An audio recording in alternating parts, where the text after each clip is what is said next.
한국의약품안전관리원, 국내 모든 의료용 마약류 처방이 실시간으로 집계됩니다. 사용량이나 기간 그리고 목적 등이 정상적인 범위를 벗어날 때 전문가 자문을 거쳐서 수사 의뢰하고 있습니다. 정상적인 마약류 처방은 한 달에 1,000만 건이 넘는데 지난 한 해 수상한 처방을 받은 51명이 적발됐습니다. 40대 주부 김모 씨는 복잡 부위 통증 증후군으로 10년 전부터 대학병원에서 마약류를 처방받았습니다. 중독되는 거 아니냐. 근데 대부분의 의사들이요. 정말 치료용으로 하는 거는 중독이 없다. 저도 믿었죠. 통증은 잡았는데 마약에 중독됐습니다. 지금 헷갈려요. 이게 통증 때문에 아픈 건지 금단 때문에 아픈 건지 저승사자랑 하이바이버하고 왔다고 해요. 지옥이 있으면은 나쁜 짓을 해서 지옥 불구덩이에 떨어지면은 이런 느낌이구나. 통증 전문가는 많은데 중독 전문가는 거의 없습니다. 중독이 얼마나 무서운지에 대해서 배우지 못하기 때문에 정신과에 와서 중독을 조금 배우긴 하지만 마약류 중독에 대해서는 잘 아는 사람도 없고 잘 알려지지도 않았습니다. 20대 박 씨는 지인을 통해 의료용 마약 펜타닐에 중독됐습니다. 그때 동생이랑 어울렸어요. 계속 그냥 줘요. 그냥 계속 줘요. 그러다가 일주일 뒤에는 돈을 달라고 해요. 결국 그게 수법이었던 거죠. 중독 후엔 병원을 찾아 마약을 구했습니다. 펜타닐은 5군데 병원에 가면 3군데는 안 주고 2군데 정도는 준다. 저는 이미 법적으로 지금 문제가 되고 있는 상태인데 의사들은 처벌을 안 해요. 정상적인 처방으로 마약에 중독된 사례는 조사 한 번 이루어지지 않았습니다. SBS 조동찬입니다. 40대 A씨는 10대 때부터 30년 넘게 여러 종류의 마약을 복용했습니다. 2차례 수감 생활에도 유혹을 이겨내는 게 쉽지 않았습니다. 정부가 지정한 마약 전문병원에서 3년간 치료를 받은 뒤에야 마약을 끊는 데 성공했습니다. 그러나 전문병원에서 진료받기까지 그 과정이 너무나 어려웠습니다. 진료 예약을 하면 기본 2달 이상을 기다려야 되는 상황이 됐어요. 그 안에 수많은 생각들이 올라올 거 아니에요. 그러다 보면 또 재발을 하고. 전국에 21개 전문병원이 지정돼 있지만 지난해 상반기 마약 치료 환자 가운데 96%가 2곳으로 몰렸습니다. 지정병원 가운데 14곳에서는 마약 환자를 아예 받지 않았습니다. 마약 전문병원은 보건복지부 장관이나 지자체장이 치료 인력과 시설 규모 등을 토대로 지정합니다.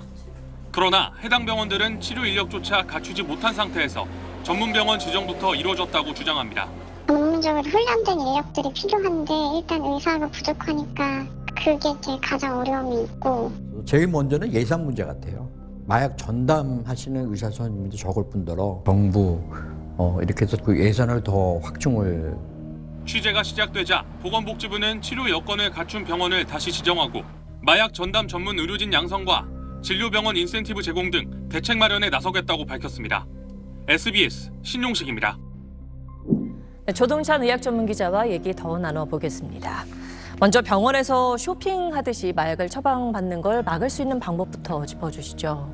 네, 식약처 시스템으로 마약류 병원 쇼핑을 사후에 적발할 수는 있지만 미리 차단하기는 어렵습니다.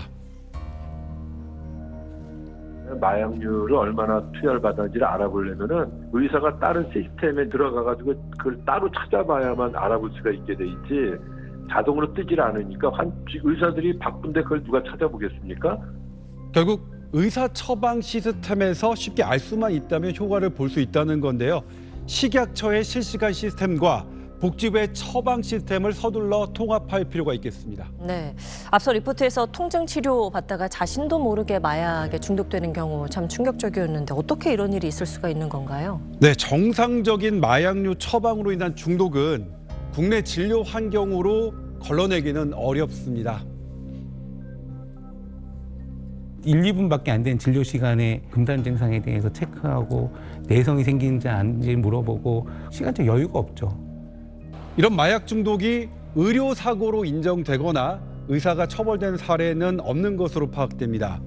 의사는 치료를 위해 선한 목적으로 처방을 하지만 그게 마약 중독이라는 악한 결과로 이어질 수 있다는 부분에 대해서 의사들이 충분히 인지하고 경각심을 가질 수 있도록 교육과 대책이 필요합니다. 알겠습니다. 조동찬 의학 전문 기자 잘 들었습니다.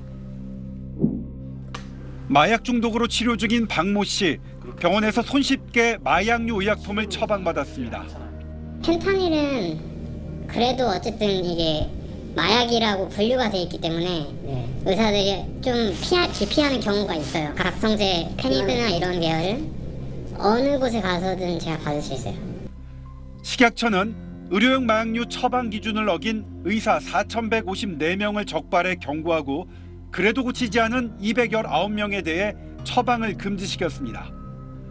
마약류 식욕 억제제를 처방한 의사가 가장 많았는데 16세 이하 중고생에게도 과도하게 처방해줬습니다.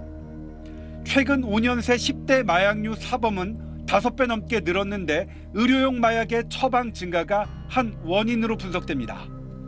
지금은 뭐 불법 마약하는 친구, 뭐 처방받은 마약하는 친구 이렇게 나눠지는 게 아니라 다 섞여 있는 게 지금 현재 상황입니다. 정상 처방도 악용될 수 있습니다.